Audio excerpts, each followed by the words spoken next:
Hello everyone, myself Arun Kumar Sharma and I have secured All India rank 97 in GATE 2018 in civil engineering. And first of all, I would like to give special thanks to Delhi Knowledge Track कि उन्होंने मुझे एक platform दिया जहाँ से मैं अपना experience आपके साथ शेयर कर सकूँ, जो कि मैंने अपने प्रिपरेशन में फ़ेस किया था, जिसको आप फॉलो कर सकें, जिससे कि आपको थोड़ा प्रॉफिट हो। आप एक फ्यूचर एस्पिरेंट अगर गेट के लिए हैं तो आप जो सब गलतियाँ ना करें जो मैंने की है। सबसे पहले मैं अपना छोटा सा इंट्रोडक्शन दूंगा। तो मैं बेसिकली बिलोंग करता हूँ जयपुर से, राजस्थान से, और मैंने अपनी स्कूलिंग कंप्लीट की थी नवोदय विद्यालय से। एंड उसके बाद मैं गया NIT कुरुक्षेत्र और मैंने लास्ट ईयर ही 2017 में I completed my graduation in civil engineering from there. तो मैंने फाइनल ईयर के साथ ही अपनी प्रिपरेशन स्टार्ट की और मैंने फाइनल ईयर में एग्ज़ाम दिया और इस साल भी मैंने गेट का एग्ज़ाम लिखा। तो अब मैं डिस्कस करूँगा कि गेट एग्ज़ाम क्या है, इससे क्या क्या फ़ायदे हो सकते हैं, और फिर दूसरे पार्ट में हम बात करेंगे कि मेरी स्ट्रेटजी क्या थी जो कि आप फॉलो कर सकते हैं, जिससे कि आपको कुछ फ़ायदा हो सके, गलतियाँ आपकी कम हो सकें, तो वही सब। तो गेट एग्ज़ाम क्या है? गेट एग्ज़ाम हर साल होता है, फ़ेब के महीने में IITs इसे कंडक्ट कराते हैं और ये हर किसी के लिए अवेलेबल है, हर किसी इंजीनियरिंग स्ट्रीम के लिए अवेलेबल है। आप इसमें अपीयर हो सकते हैं। तो सबसे पहले क्वेश्चन आता है कि क्यों? तो सबसे पहले इसमें क्या है कि इससे आप मास्टर्स के लिए IITs, IISc बेंगलोर में या फिर NITs में आप अप्लाई कर सकते हैं मास्टर्स के लिए। इसके अलावा जो कि आजकल मेन बूम इसका आया है, वो इसकी वजह से आया है कि आजकल PSUs ने गेट के थ्रू रिक्रूटमेंट करना स्टार्ट कर दिया है। PSUs like IOCL, ONGC, HPCL, NHAI, तो ये सब सारी PSUs जो कि नवरत्ना, महारत्ना, AAI तो वगैरह, ये सब सारी अच्छी PSUs हैं जो गेट के थ्रू रिक्रूट करती है। गेट के थ्रू आपको मेरिट लिस्ट में शॉर्ट किया जाता है, वहाँ से आपको इंटरव्यू की कॉल आती है, वो इंटरव्यू ऑर्गेनाइज़ कराते हैं और उसके बाद आपका फाइनल सिलेक्शन होता है। तो ये भी एक बड़ा प्लेटफॉर्म है जहाँ आप अपनी इंजीनियरिंग स्किल्स को अप्लाई कर सकते हैं, एक अच्छी PSUs में जा सकते हैं जो कि एक गवर्नमेंट का पार्ट है। तो वहाँ जाके आप अपनी इंजीनियरिंग स्किल्स को सर्व कर सकते हैं। तो अब हम डिस्कस करेंगे कि अब PSUs के लिए अप्लाई करने के लिए कितनी रैंक वगैरह चाहिए होती है, इसमें क्या एग्ज़ाम का पैटर्न होता है। तो मेनली पहला क्वेश्चन लोगों के दिमाग में ये आता है कि ESE और गेट में क्या डिफरेंस है। तो गेट में थोड़ा न्यूमेरिकल आस्पेक्ट ज़्यादा होता है इन कंपैरिजन टू ESE में आपको थ्योरेटिकल और न्यूमेरिकल दोनों को प्रिपेयर करना होता है और वहाँ थोड़ा सिलेबस ज़्यादा है इन कंपैरिजन टू गेट में आपका सिलेबस लिमिटेड है, आपको उसी चीज़ को बार बार पढ़ना है। पेपर 100 मार्क्स का होता है और उसमें से आपको डिपेंड करता है कि अगर आपने न्यूमेरिकल अच्छे से प्रिपेयर करें हैं तो आप 80 से अबव सिविल में इजीली स्कोर कर सकते हैं। और इस साल मेरा 80 पॉइंट समथिंग मार्क्स थे और मैंने 97 रैंक अचीव किया था। तो सबसे पहले क्या होता है कि क्वेश्चन आता है कि PSUs या फिर मास्टर्स के लिए हमें कितनी रैंक चाहिए होगी इसमें। तो ये सब चीज़ें लोगों के माइंड में आती हैं। तो इसमें क्या है कि आपको अगर आपकी रैंक अंडर 200 है या फिर आपकी अंडर 200 to 50 तक भी है, तो आपको IOCL या फिर ONGC से या फिर इन सब से आपको कॉल आने के चांसेस होते हैं। ONGC से अंडर 100 पे ही आता है क्योंकि नंबर ऑफ़ सीट्स वहाँ थोड़ी कम होती है। बाकी IOCL से आपको 250-300 तक कॉल आने के चांसेस होते हैं। बट अगेन इसमें सबसे बड़ा ये होता है कि अगर आपके गेट में स्कोर अच्छा है, अगर आपकी अच्छी रैंक है, तो आपके लिए एक एडवांटेज होता है, क्योंकि जब वहाँ आप PSUs में इंटरव्यू देने के लिए जाएंगे तो वहाँ मेनली जो वेटेज होता है वो गेट के स्कोर का होता है। जैसे कि IOCL की बात करें तो IOCL में 85% वेटेज होता है गेट के स्कोर का, और फिर 7.5 और 7.5 होता है इंटरव्यू, और वहाँ पे वो ग्रुप डिस्कशन कराते हैं। ये अगेन वेरी करता है PSU से PSU पे। कई PSUs GD कराते हैं, कई PSUs GD नहीं कराते हैं, कई PSUs डायरेक्ट रिक्रूट करते हैं on the basis of GATE score, जैसे कि AAI है। AAI में अगर आपकी अच्छी रैंक है तो आप बिना इंटरव्यू के बेसिस पे भी सीधा आप ज्वाइन कर सकते हैं।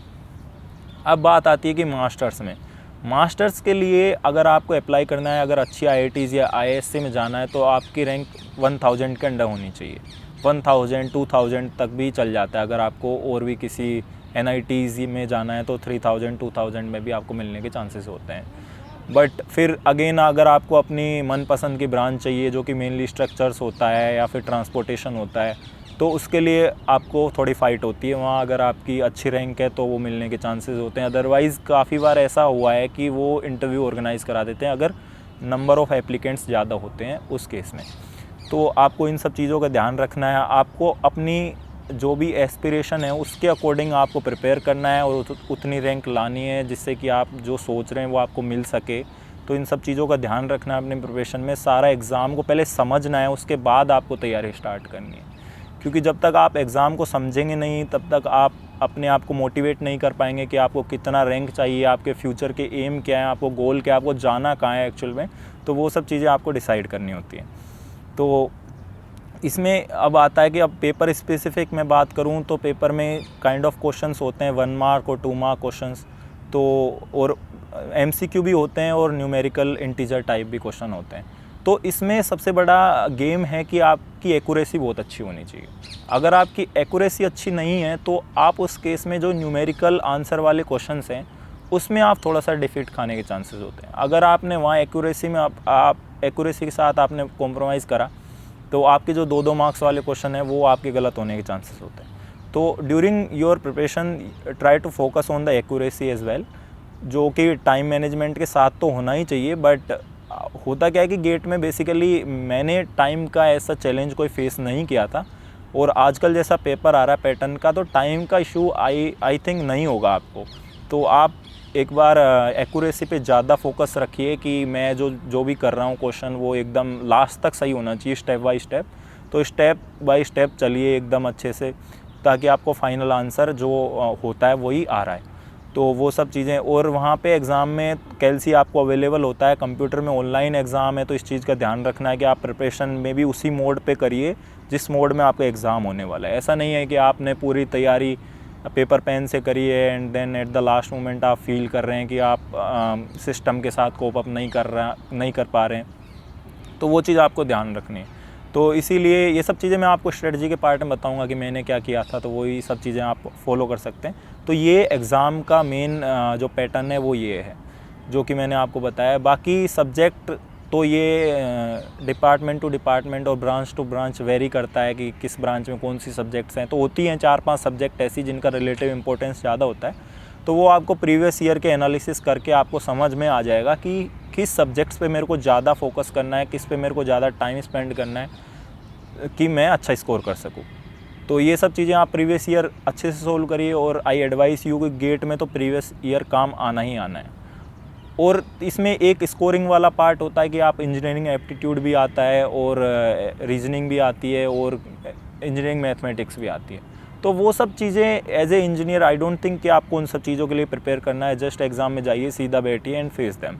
उनको सीधा एग्ज़ाम में आप इजीली क्रैक कर सकेंगे। तो यहाँ पे उन सब चीज़ों पे टाइम वेस्ट करने का कोई फ़ायदा नहीं है। बस हाँ, इंजीनियरिंग मैथमेटिक्स पे आप थोड़ा टाइम स्पेंड कर सकते हैं, उसको आप अच्छा अपना स्कोरिंग बना सकते हैं। बाकी एप्टीट्यूड वगैरह इजी होता है, वो आप एग्ज़ाम में जाके बना पाएंगे। आपको उस पर टाइम स्पेंड करने का कोई ज़रूरत नहीं है। और अब मैं बात करता हूँ अपने स्ट्रेटजी की। तो स्ट्रेटजी में सबसे पहले आता है कि आपको कितने मंथ इस पे मैंने लगाए हैं, ये सब चीज़ें आपके माइंड में आएंगी। तो सबसे पहले मैं ये मानता हूँ कि ESE से गेट काफ़ी डिफरेंट है। गेट का सिलेबस इतना छोटा है कि अगर आप पूरी तरह से डेडिकेटेड हैं तो आप 3 महीने में भी इसे ख़त्म कर सकते हैं, 4 महीने में भी इसे ख़त्म कर सकते हैं। तो आपको करना कुछ नहीं है, आपको अपना प्रीवियस ईयर एक बार मंगवाना है, जो भी आपको किसी कोचिंग का अवेलेबल है या फिर मार्केट में कोई और बुक अवेलेबल है जहाँ से आप प्रीवियस ईयर कलेक्ट कर सकते हैं, वहाँ से वो कलेक्ट करना है। आपको जो अपनी कॉलेज की टेक्स्ट बुक्स अवेलेबल हैं वहाँ से सिलेबस के अकॉर्डिंग वहाँ से चीज़ें आपको देख के पढ़ लेनी है एक बार, और फिर सीधा क्वेश्चंस पे आ जाना है। क्योंकि यहाँ थ्योरी का गेम कम है, यहाँ पे क्वेश्चंस का गेम ज़्यादा है। तो नंबर ऑफ़ क्वेश्चंस आपको ज़्यादा लगाने हैं। नंबर ऑफ़ क्वेश्चंस ज़्यादा लगाओगे तो आपकी एक्यूरेसी अच्छी होगी और आपका स्कोर बढ़ेगा। तो इन सब चीज़ों का ध्यान रखना। बाकी थ्योरी वाले पार्ट पे कम आपको ध्यान देना है, क्योंकि वो सब आने के चांसेस कम होते हैं। आते हैं आजकल 5 से 10 मार्क्स के होते हैं, बट अगर आपने अपनी इंजीनियरिंग अच्छे से की है तो आप वो सब चीज़ें अटैम्प्ट कर पाएंगे। तो वो सब चीज़ें इतना इम्पोर्टेंट नहीं होता है, लेकिन सबसे इम्पोर्टेंट होता है इसमें टेस्ट सीरीज़। किसी भी अच्छी कोचिंग इंस्टीट्यूट का आप टेस्ट सीरीज़ ज्वाइन कर लीजिए, जिससे कि आप रेगुलरली हर वीकेंड पे आप टेस्ट दे सकें। टेस्ट देने पे आपको पता लगेगा कि आपको कैल्सी किस तरह से यूज लेना है। ऐसा नहीं है कि आपको एग्ज़ाम में सीधा जाके आपके समझ नहीं आएगा कि कैल्सी मैं कैसे चलाऊँ। सिस्टम वाला कैल्सी अलग होता है, फिज़िकल कैल्सी अलग होता है, तो आपको उसके अकॉर्डिंग उसी कैल्सी पे आपको प्रैक्टिस करनी है। सारे टेस्ट अपने पूरे डेडिकेशन से उस पर दीजिए, अपना 100% देना है सारे टेस्ट में। और टेस्ट देने से ज़्यादा इम्पोर्टेंट होता है टेस्ट का एनालिसिस। टेस्ट देने के बाद ऐसा नहीं है कि आपने टेस्ट को क्लोज़ किया और आपने बस अपने मार्क्स देख लिए और बस।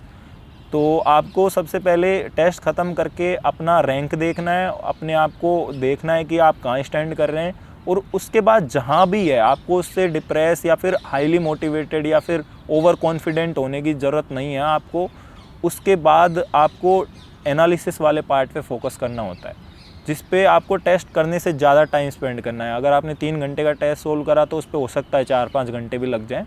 तो वो सब चीज़ें सीखने वाली होती है। तो आपको अपने एनालिसिस वाले पार्ट पे वर्क करना है, आपको अपनी गलतियाँ कम करनी है, आपको देखना है कि मैं कैलकुलेशन वाले पार्ट में मिस्टेक कर रहा हूँ या फिर मैं थ्योरी वाला पार्ट मेरा कोई टॉपिक मेरा मिसिंग है। तो आपको जाके अपने टेक्स्ट बुक से, नोट्स से वो चीज़ें वो टॉपिक कवर कर लेना है। फिर नेक्स्ट टेस्ट में आपकी वो सब गलतियाँ कम होती हुई जाएंगी। और एग्ज़ाम से पहले फियर वाला फैक्टर नहीं होना है। एग्ज़ाम 3 घंटे का है, 1 डे एग्ज़ाम है, तो आपने अच्छी नींद लेके जानी है। पूरे दिन 3 घंटे आपको बस अपना 100% देना है। ये ईएससी से काफ़ी इसमें एडवांटेज यही है कि 1 डे एग्ज़ाम है, आपको एक दिन में परफॉर्म करना है। वहाँ एग्ज़ाम में परफॉर्म करिए और उसके बाद सीधा आप मास्टर्स या पीएसयूज़ जहाँ भी आपको अप्लाई करना है आप कर सकते हैं। यहाँ ऐसा मास्टर्स के लिए ऐसा अब तो इंटरव्यू वगैरह का सिस्टम भी हटा दिया है। तो आप टेस्ट सीरीज़ फॉलो कर लीजिए और प्रीवियस ईयर कर लीजिए, कैलकुलेशन वाले पार्ट पे वर्क करिए, कैल्सी पे ध्यान दीजिए। और न्यूमेरिकल वाले क्वेश्चंस थोड़े लेंदी होते हैं, उन्हें पूरा पढ़िए, अच्छे से समझिए, पेपर पेन का यूज़ लीजिए और अपने कॉन्सेप्ट्स को ध्यान में रखते हुए उसे सोल्व करते जाना है। तो मेरी तरफ से बस इतना ही। And I wish you all the best कि आपका एग्ज़ाम आने वाला है फेब में, तो उसके लिए रेडी हो जाइए। ईएससी का प्रीलिम्स अगर आप दे रहे हैं तो उसको लिखने के जस्ट बाद आपके पास 1 महीना होता है, उसमें आप अपना 100% दे के आप गेट को अच्छे से लिखिए ताकि आपकी अच्छी रैंक आए और आप आईआईटीज़ या आईएससी या पीएसयूज़ जहाँ भी आप जाना चाहें तो आप वहाँ जाइए, अच्छे से अपने पढ़ाई करिए, अच्छे से पीएसयूज़ में जो भी करना चाहे करिए। तो अगर आपको आपकी प्रिपरेशन के ड्यूरिंग आपको मोटिवेशन फ़ील नहीं होता है या फिर ऐसा कुछ आपके माइंड में आता है कि आप 4-5 घंटे पढ़ने के बाद आपको मोटिवेटेड फ़ील नहीं हो रहा है, तो आप कोई चैनल सब्सक्राइब कर लीजिए या फिर ऐसे टॉपर्स कोई होते हैं आपको जो यूट्यूब पे आपको कहीं पे भी मिले, तो आप उन्हें देखने से आपको लगता है कि आप थोड़ा मोटिवेटेड फ़ील कर रहे हैं, आपको अपडेटेड फ़ील हो रहा है कि एग्ज़ाम कैसे निकालना है या फिर कुछ नई चीज़ सीखने को आपको मिल रही है। तो ये सब चीज़ें आप कर सकते हैं 15-20 मिनट अपने ड्यूरिंग प्रिपरेशन निकाल के। जैसे कि डेली नॉलेज ट्रैक है, आप इसी पे काफ़ी सारे टॉपर्स हैं, सीएससी, ईएससी, गेट, सब के टॉपर्स आपको इस पे मिल जाएंगे जो कि अपनी स्ट्रेटजी यहाँ पे शेयर करते हैं। तो आप इन सब चीज़ों को देखना स्टार्ट करिए जिससे कि आप अपडेटेड रहें। और बस all the best from my side, आप अपना 100% दीजिए। Thank you everyone.